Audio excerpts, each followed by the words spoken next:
कैसे हैं आप सब। कंप्यूटर के इस तीसरे क्लास में आप सभी का स्वागत है। कंप्यूटर का जनरेशन आपको पढ़ना बड़ा जरूरी है। ये ऐसा एक चैप्टर है जिसमें आपसे फ्रीक्वेंटली क्वेश्चन पूछे गए सभी एग्जाम्स में। आप जो भी एग्जाम देने जाओ जिसमें कंप्यूटर के सिलेबस में है उससे क्वेश्चन आएगा ही आएगा। बहुत ईजी वे में मैं समझाऊंगा आपको, विजुअलाइज कर पाओगे आप। बातों को सुनो ध्यान से। ये नोट्स अगर आपको चाहिए तो आप कमेंट करो, आपको व्हाट्सएप ग्रुप में ऐड करके दे देंगे, टेंशन नहीं है, ठीक है। तो देखो बच्चों, जनरेशन में क्या होता है, जैसे हम अपने जनरेशन के second generation, third, fourth, fifth, ये सब जनरेशन सुनते होंगे। इंडस्ट्रियल रिवॉल्यूशन का आ गया, कंप्यूटर का आ गया। तो भाई पहला जनरेशन क्या था कंप्यूटर का, यानी दुनिया में जो पहला कंप्यूटर बनाया गया वो बहुत बड़े साइज का था। मतलब सोचो कि उसका मॉनिटर एक कमरे जैसा था, एक कमरा इतना बड़ा था, ठीक है। तो पहला जो कंप्यूटर था उसमें वैक्यूम ट्यूब का और मैग्नेटिक ड्रम मेमोरी यूज होता था। अच्छा, मैं आपको बताता हूँ ये कैसे दिखता है। आपने पुरानी टीवियाँ देखी होंगी, टीवी में बड़ा सा स्क्रीन होता था और उसके पीछे एक नली लगी होती है। जब उस टीवी को खोलोगे तो देखोगे पीछे से नली लगी होती थी और उसके आखिरी में रंगीन पिक्चर आपका दिखेगा, तो उधर भी रंगीन दिखता था। वही है वैक्यूम ट्यूब, ठीक है। वो सारा जाकर के रिफ्लेक्ट होता था स्क्रीन पे। अब इसमें क्या होता था, मैग्नेटिक ड्रम मेमोरी लगा होता, तो मतलब खटाक से लगाओ, खट खट खट खट निकालना पड़ता था। बहुत पहले की टेक्नोलॉजी थी ये कंप्यूटर आज इतना छोटा छोटा आपके हाथ में मोबाइल है ना, ये भी एक कंप्यूटर का पार्ट है। तो ये सारा कब आया, क्यों? क्योंकि चिप जब बनने लगे ना, ये सारा प्रोसेसर जो काम करता है वो सब चीजें छोटी छोटी चिप में होने लगी, तब उसे कहते हैं। कैरेक्टरिस्टिक क्या होगा, big size, expensive, limited edition, बहुत बड़ा बड़ा होता था। मतलब दुनिया का पहला जो कंप्यूटर बना था वो दो चार जगह ही था, ऐसा तो है नहीं कि सबने बना लिया। तो पहला उसका नाम भी था, देखो, electronic numerical integrator and calculator.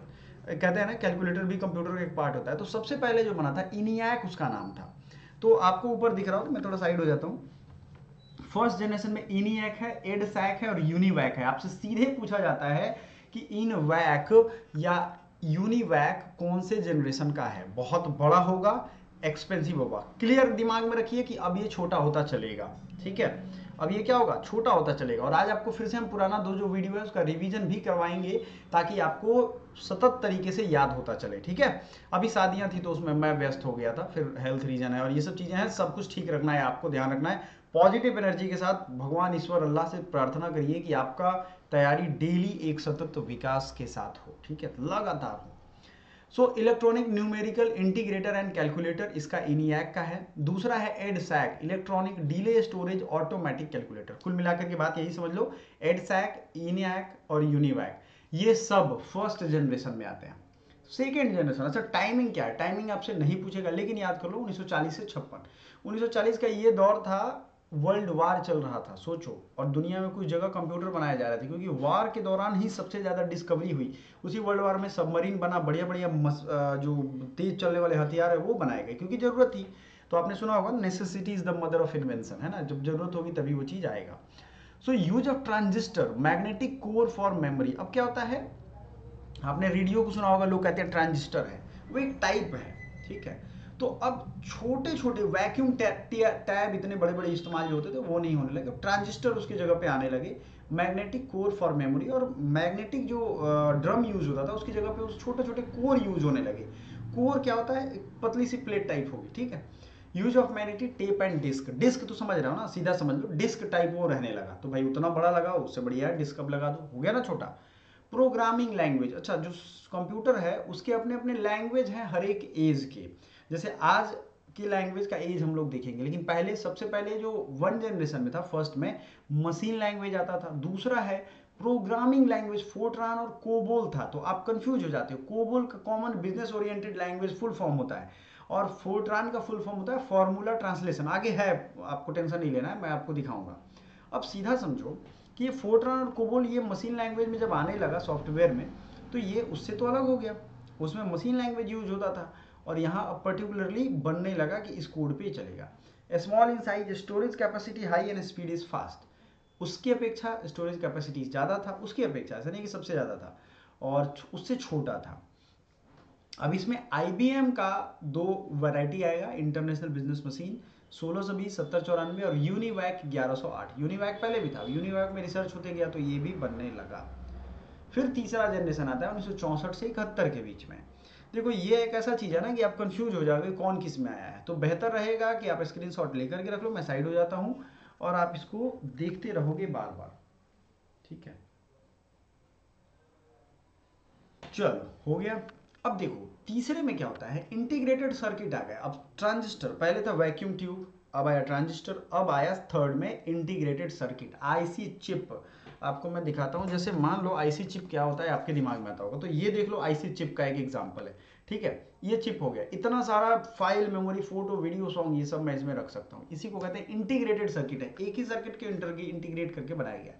अब इसमें ऑपरेटिंग सिस्टम आने लगा, जिसमें हाई लेवल लैंग्वेज का यूज, बेसिक यूज होने लगा। तो बेसिक थर्ड जनरेशन में आया है, सेकेंड में फोर्ट्रान एंड कोबोल है, याद रहेगा। यस बिल्कुल। और जो प्रैक्टिस सेट आप लोग चल रहा है वो क्यों नहीं ज्वाइन करते हो आप लोग, रात में 8 बजे जरूर ज्वाइन करो। Very small size application in documentation and processing, mini computers, छोटे कंप्यूटर्स में इसका इस्तेमाल होने लगा। अब आपका कंप्यूटर बहुत, मतलब टीवी के साइज से दुगुना साइज में सारा कंप्यूटर आ जाता था, है ना। अभी तक क्या था, अभी भी कमरे जैसा बड़ा होता था, लेकिन अब छोटा छोटा होने लगा, ये याद रखिएगा। 1971 से प्रेजेंट टाइम तक को हम लोग रखते हैं एक फोर्थ जनरेशन में। इसमें इंटीग्रेटेड सर्किट चूंकि बनने लगा, तो उसके बाद और छोटा सर्किट बनने लगा, उससे और छोटा, जिसमें लैपटॉप आ गया। लैपटॉप में सारे सर्किट उसके मदरबोर्ड में लगे रहते हैं, वही आप अलग अलग डेस्कटॉप लोगे तो आपको सारी चीजें अलग अलग होगी, है ना। Sensor, processor and memory of semiconductor at very large scale. अब सारे सेमीकंडक्टर यूज होने लगे, उसमें मेमोरी कार्ड यूज होने लगे, सब इंटीग्रेटेड माइक्रोचिप में यूज होने लगा। अब इसमें क्या होता है, इसी बीच में स्प्रेडशीट बनने लगे, डाटाबेस सॉफ्टवेयर बनने लगा, ग्राफिकल यूजर इंटरफेस बनने लगा, अब पेंटिंग, राइटिंग सब कुछ होने लगा, तो सबके सॉफ्टवेयर बनने लगे, है ना। फास्ट स्पीड और सस्ता भी होने लगा, ठीक है। माइक्रो कंप्यूटर्स आने लगे इस टाइम में। हमने अभी तक देखा था तीसरे जनरेशन में मिनी कंप्यूटर्स आए थे, छोटे छोटे होने लगे, लेकिन माइक्रो कंप्यूटर्स का एक एग्जाम्पल आपका मोबाइल भी है, ठीक है। माइक्रो कंप्यूटर का एक फास्ट स्पीड है, चीप है, सस्ता है। प्रेजेंट टाइम में पांचवें जनरेशन में हम लोग हैं, और इसमें multimedia, internet, optical disk, parallel processing, एक साथ बहुत सारे काम हो सकते हैं। हार्डवेयर भी इसके पार्ट हो गए, internet and multimedia, artificial intelligence, machine language, इसमें यूज जो है language C, C plus, Java, dot net, ये सब यूज होता है। अब बहुत छोटे भी आने लगे, application, multifaceted application, sound, visual, text, notebook, plum top, ये सब आने लगा। तो अब सोचो आप, इसका एग्जाम्पल जो होगा ये नोटबुक और प्लम टॉप है, पाम टॉप। आप हाथ पे देखते हो ना, ऐसे ऐसे करो तो चलने लगेगा। तो ये आने वाले टाइम में टेक्नोलॉजी डेवलप हो जाएगी, जिसे एक हम बैंड टाइप पहनेंगे, उसी से कॉल कनेक्ट हो जाएगा, उसी से बात हो जाएगा। हमारे सर के पास कोई चिप लगा होगा और उसको ऐसे करके हम लोग कर सकते हैं, ठीक है। और घर में मान लो कोई चीज़ खत्म हो गई तो ऑटोमेटिक ऑर्डर हो जाएगा, बैंक से पैसे कट जाएंगे। ये चीज़ें आने वाले टाइम में होंगी। तो ये पांचों जनरेशन है बच्चों। देखो पांचों जनरेशन आपको बड़ी इजी वे में तो याद नहीं होगा, इसलिए एक बार रिवीजन जरूरी है। 1940-56 में vacuum tube, magnetic drum, use of machine language होता था, बिग साइज था, लिमिटेड एप्लीकेशन था, बहुत लोग, कम लोगों के पास, 2-4 लोगों के पास ही था। तो इसमें 2-3 नाम आएंगे, इनीवैक, एडसैक और यूनिवैक, ठीक है। इनवैक इलेक्ट्रॉनिक न्यूमेरिकल इंटीग्रेटर, कभी कभी इसका फुल फॉर्म पूछा जाता है। फिर 56 से 63 में आया transistor, magnetic core, magnetic, use of magnetic tape and disk, programming language, Fortran and COBOL use होने लगा, small in size, storage capacity high and speed is fast, उसकी अपेक्षा फास्ट था। IBM 1620, 7094, यूनिवैक 1108 होने लगा। 1964 से कहते हैं use of integrated circuit, operating system आने लगा, high level language, basic use होने लगा। थर्ड में very small size mini computers के तरह आने लगे। 1971 से प्रेजेंट टाइम में use of integrated circuit, micro processor and memory of semiconductor at very large scale, spreadsheet software, database software, graphical user interface, fast speed and chip, ठीक है, micro computers, ये सब एग्जाम्पल इसका था। प्रेजेंट एंड ऑनवर्ड्स में क्या होगा, multimedia आप देखोगे अभी के टाइम में तो बहुत ज़्यादा है, वीडियो, ऑडियो, यूट्यूब, फेसबुक, ये सब मल्टीमीडिया है। मल्टीमीडिया इसको कहते हैं, सारा चीज़ इसमें एक साथ जुड़ा हुआ है। पैरेलल प्रोसेसिंग हो सकता है जो हम अपने कंप्यूटर पे करते हैं। Internet and multimedia, artificial intelligence, ये सब सॉफ्टवेयर में आएंगे। ऑल टाइम हाई लैंग्वेज जो है C, C plus, Java, dot net, ये यहाँ पे यूज होता है। Very small, fast and cheap in application, multifaceted application भी होगा, जिसमें अगर एग्जाम्पल के तौर पे हम देखेंगे तो नोटबुक एंड पाम टॉप, ये इसका एग्जाम्पल हो जाएगा। चलो मेमोरी यूनिट हमने आपको पिछली बार रिवाइज किया था। अभी आपसे पूछेंगे अगर 1024 जीबी बराबर क्या होता है, 1024 बराबर 1024 जीबी है तो क्या होगा।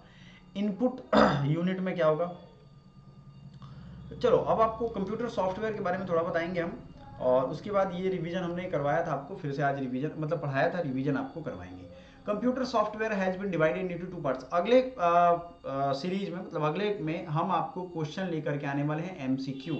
सो तैयार रहिएगा, आपको एमसीक्यू क्वेश्चन मिल जाएगा। तो system software and application software, अब आपको एग्जांपल से समझाऊंगा मैं। देखो, system software is used for operation operating computer, जैसे Microsoft Windows, Mac, Ubuntu, Linux, Android in smartphone and tablet. तो ये सिस्टम को चलाने के लिए है। ये मोबाइल जो कंट्रोल होगा वो सारा, जैसे मोबाइल किस तरह ऑन होगा, कैसे फोटो कैमरा ऑन होगा, तो वो ऑटोमेटिक रहता है, वो इनबिल्ट होता है, उसको सिस्टम के साथ ही आता है, उसको सिस्टम सॉफ्टवेयर कहते हैं। लेकिन क्या एप्लीकेशन सॉफ्टवेयर भी होता है? नहीं, एप्लीकेशन जो होता है जैसे फेसबुक, ये एक पर्टिकुलर एप्लीकेशन का अपना काम है और उसको चलाने के लिए किया जाता है। क्या नाम है उसका? Application software. ठीक है। So application software is used by the user to perform a specific task. Clear है ये चीज? स्पेसिफिक टास्क को करने के लिए किया जाता है।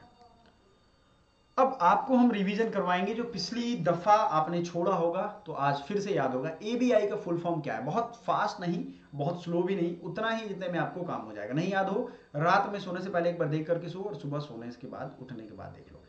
ABI application binary interface, ACE asynchronous communication element, ACIA यानी asynchronous communications interface adapter, ACAC application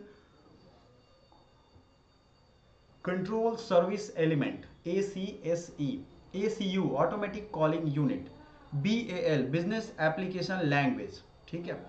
BAS यानी born again shell, beginners all purpose symbolic in code, इसको कहेंगे बेसिक। ठीक है, सिंबॉलिक कोड।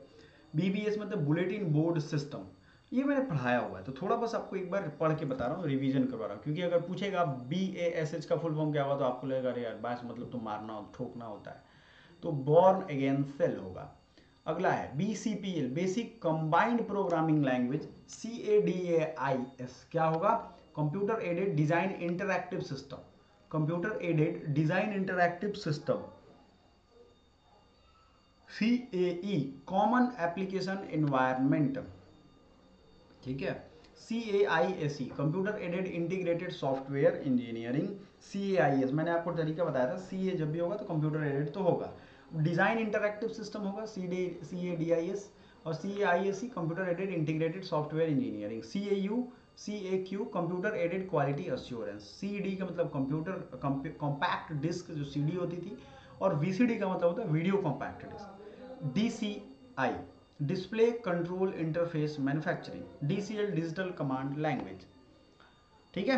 चलो, DCC diskette controller chip protocol, DCC है तो आपको याद रखना है डिस्केट, डिस्क को डिस्केट कहते हैं उनके अलग लैंग्वेज में। ठीक है। चिप प्रोटोकॉल होता है। DCE data circuit terminating equipment. DDI device driver interface. EGA यानी इनहैंस्ड ग्राफिक्स एडेप्टर। DAT यानी digital audio tape. ITV interactive television, ITV क्या होगा? Interactive television. DAT का मतलब डिजिटल ऑडियो टेप। EGA मतलब enhanced graphic adapter. DDI device driver interface. ये सब पहले वीडियो में मैंने पढ़ाया, बहुत पूछा जाता है, याद रखना आपको। FAQ यानी फ्रीक्वेंटली आस्क्ड क्वेश्चन, ये तो और भी जगह दिख जाएगा। और IUS मतलब interchange unit separator. FAT file allocation table. मेरे प्यारे बच्चों, अगर आप लोग तैयारी कर रहे हो और ये सब चीज़ जो सामने आपको दिख रहा है ये आपको याद नहीं है, तो आपको कंप्यूटर सीखना और कंप्यूटर के बारे में एग्जाम में क्वेश्चन करना, ये दोनों नहीं हो पाएगा। जैसे पूछा जाता है फॉर सेलेक्टिंग ऑल कौन सा बटन दबाओगे, तो आपको याद होगा Ctrl+A होता है। लेकिन पूछेगा कट करने के लिए कौन होगा, तो Ctrl+X होगा। लेकिन इसी तरीके से सब कुछ होता है, बहुत सारे इसमें है। ये आपके सामने मैंने फोटो स्वरूप रखा है, याद करना ही पड़ता है। Ctrl+A मतलब सेलेक्ट ऑल, किसी फाइल को सेलेक्ट करना हो पूरा हो जाएगा, Ctrl+A दबाओगे। Ctrl+B दबाओगे तो वो बोल्ड हो जाएगा, है ना, मोटा दिखने लगेगा। Ctrl+C करोगे कॉपी हो जाएगा। Ctrl+Alt+V पेस्ट स्पेशल होगा। Ctrl+Alt+V। Ctrl+D fill down. Ctrl+F find. Ctrl+F का क्या मतलब है? Find. Ctrl+G go to. Ctrl+H replace. जब भी आप कोई कट करोगे कहीं से और उसको रिप्लेस करना चाहते हो तो कंट्रोल प्लस एच करो, वो वर्ड हर जगह से रिप्लेस हो जाएगा। कंट्रोल प्लस आई दबाओगे तो इटैलिक हो जाएगा। कंट्रोल प्लस के दबाओगे इंसर्ट हाइपर लिंक हो जाएगा। कंट्रोल प्लस एन दबाओगे तो नया वर्कबुक खुल जाएगा आपका। कंट्रोल प्लस ओ तो ओपन फाइल हो जाएगा। कंट्रोल प्लस पी प्रिंट हो जाएगा। Control plus R fill right हो जाएगा। Control plus S save workbook हो जाएगा। जब भी कंट्रोल प्लस एस दबाओगे तो जो भी फाइल में हो वो सेव हो जाएगा आपका, ठीक है। Control plus T create table. Control plus you underline, ठीक है। ये सब मैं करके आपको, अगर बोलोगे आप करके, मैं आपको लाइव दिखा दूंगा अगले में, क्योंकि देखो पूछेगा आपसे। कंट्रोल प्लस यू करोगे underline. Control plus V paste हो जाता है। Control plus alt plus V special paste होगा। कंट्रोल प्लस डब्ल्यू यानी क्लोज विंडो, विंडो जो आपका चल रहा है बंद करना हो तो कंट्रोल प्लस डब्ल्यू दबा दो, बंद हो जाएगा, ठीक है। अंडरलाइन यू से होता है, टी से टेबल बना सकते हो, एस से सेव वर्कबुक कर सकते हो, एक्स से कट होता है, वाई से रिपीट होगा, कंट्रोल प्लस वाई से रिपीट होगा, और जेड से अंडू होता है, मतलब जो किया गया काम है उसको फिर वापस कर देना, तो वही होता है।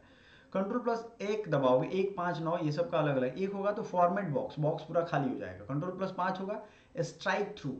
Control plus 9 hydro. अब आप में से बहुत सारे बच्चे होंगे जो ये सोच रहे होंगे कि सर इतना सारा हमें सॉरी हमें एक साथ याद करना है क्या? तो चलो मैं आपको बताता हूँ एक चीज़ कि आपके लिए ये कितना ज़रूरी है और आपको कितना काम आएगा। आपको ये एक साथ जमाना है, ठीक है, जब भी जिसका काम पड़े। ऐसा तो नहीं कि सब लोगों को टेस्ट करना एक ही दिन में, तो कंट्रोल के साथ इतना है। बट ये जो ऊपर के थे 4 5 नीचे और भी हैं, उसको भी याद कर सकते हो आप, लेकिन ऊपर वाले मोस्ट इंपॉर्टेंट थे, बार बार पूछा गया। उसी तरीके से इस साइड में भी कुछ है, जैसे कंट्रोल प्लस एम, अब ये स्लाइड बनाने में यूज होता है। कंट्रोल प्लस एम दबाओगे नया स्लाइड आ जाएगा। कंट्रोल प्लस एन दबाओगे न्यू पेज आ जाएगा। कंट्रोल प्लस ओ दबाओगे ओपन हो जाएगा। कंट्रोल प्लस पी प्रिंट और क्यू से क्विट हो जाएगा, ठीक है। Control plus R alignment right side. Control plus S save हो जाएगा। यही सारी चीजें इधर भी दी गई हैं। ए बी से क्या होगा, ए से बी समझ गए हो आप, डी फॉर डुप्लीकेट हो जाएगा उस चीज का। Control plus E alignment centre side में होगा, और एफ से फाइंड होगा। Control plus G group and go to. Control plus H replace. Control plus J justify. Control plus L alignment. चलो अब आपको बता दें, हम कंप्यूटर के बेसिक्स में हमने अच्छा खासा चीज कवर कर लिया है। आप सबसे ये रिक्वेस्ट है कि टाइमली जो भी सिलेबस है उसको कंप्लीट करिए और पढ़ाई करिए। अगले बार से जो प्रैक्टिस सेट हम लाएंगे उसको जरूर देखिएगा, पिछले दोनों वीडियो को भी जरूर देखिएगा। Thank you so much.